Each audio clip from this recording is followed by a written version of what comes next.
very minor गथ'फोरखौ instigate खालामनानै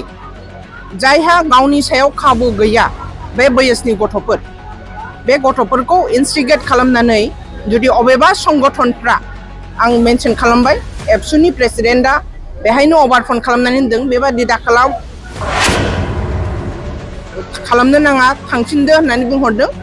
गतिके बेफोर खोथाखौ जुदि मिन्थियोब्ला बिथांमोनहानो जड़ित होननानै जों सानो this is very unfortunate एसेबां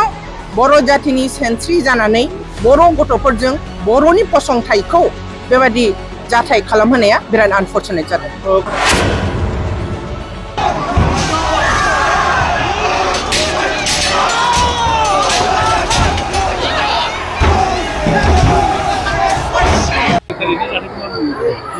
बहुत अनफर्चुनेट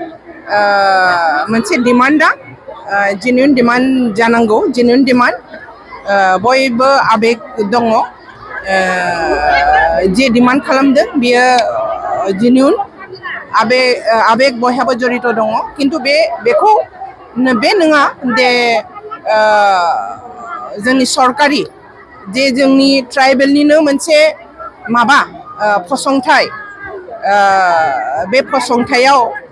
बयनिख्रुइ देरसिन कन्स्टिट्यूशननि बयनिख्रुइ देरसिन मोनसे फसंथाइ जोंनि एसेम्बलि ट्राइबेल एसेम्बलि बे एसेम्बलियाव माबा खालामहैनाया बुख्रुबहैनाया बा बेहाय सिङाव गथ'फोरखौ आनकन्ट्रलेबलि इन्टेन्सन मोनसे बिसोरनाव इनफ्यूज खालामनानै बिसोरखौ इन्जेक्ट खालामनानै बिसोरखौ एसेम्बलियाव फाथायहरनानै बेबादि माबा जाथाय जाहोनाया जोंनि सारा क'क्राझारनि रायजो राजाखौ लाजि फोनांदों आरो सारा बिटिसिनि रायजो राजाफोरखौ आघात होदों।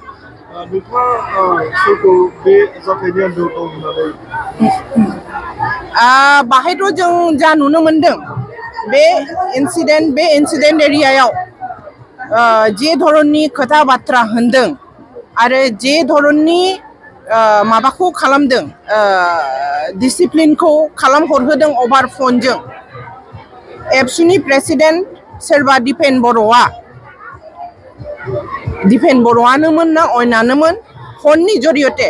गथ'फोरखौ मुभ आउट जानो थिननायाव जिहेतु गथ'फ्रा लासैनो एंगारनानै थांदों बे फनखौ जों नायनांगोन आनफर्चुनेट बे एबसु आरो अन्य जायथि संगठनफ्रा जुदि गथ'फोरखौ इन्स्टिगेट खालामनानै UN एकाडेमि इउनिभार्सिटिनि गथ'फोरखौ जुदि इन्स्टिगेट खालामनानै भेरि माइनर गथ'फोरखौ इन्स्टिगेट खालामनानै जायहा गावनि सायाव खाबु गैया बे बैसोनि गथ'फोर बे गथ'फोरखौ इन्स्टिगेट खालामनानै जुदि अबेबा संगठनफ्रा आं मेनसन खालामबाय एबसुनि प्रेसिडेन्टआ बेहायनो अभारफन खालामनानै होनदों बेबादि दाखालाव खालामनो नाङा थांफिनदो होननानै बुंहरदों गतिके बेफोर खोथाखौ जुदि मिन्थियोब्ला बिथांमोनहानो जड़ित होननानै जों सानो दिस इज भेरि आनफर्चुनेट एसेबां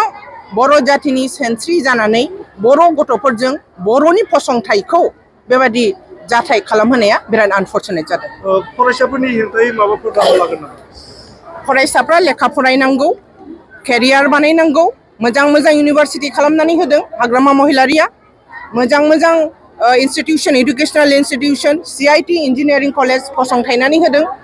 मोजां स्कुल सेन्ट्रेल स्कुल बाहाय दङ उमुक दङ व्यक्तिगत स्कुलाव अबे व्यक्तिगत स्कुलनि गथ'फ्रा इनडिसिप्लिन खालामदों बेनि सायाव क'क्राझारनि रायजो राजाफ्रा आरो दस्रा बे माबायाव प्राइभेट स्कुलफ्राव स्पेशली UN एकाडेमि होननानै बुंनाय एकाडेमिनि प्राइभेट इन्स्टिटिउसननि गथ'फोरखौ जों नुनो मोनदों स्कुल इउनिफर्मावबो फैदों गतिके बे गथ'फोरखौ जेन' डिसिप्लिन खालामो गथ'फोरखौ जेन' इनजेक्टेड माखासे गाज्रि खोथा सोनानै बिसोरखौ प्रदुषित खालामाबालानो बिसोरखौ मोजां खोथा सोनानै लेखा गोरों आरो जौगाथिनि खामानि आरो जातिखौ रेसपेक्ट खालामनो आरो फसंथाइखौ जोंनि सिनायथिखौ रैखा खालामनो थाखाय बिसोरखौ जेन' उपदेश परामर्श होयो बिसोरनि स्कुलाव बेनि थाखाय आङो बिथांमोनखौबो खावलायगोन। धन्यबाद।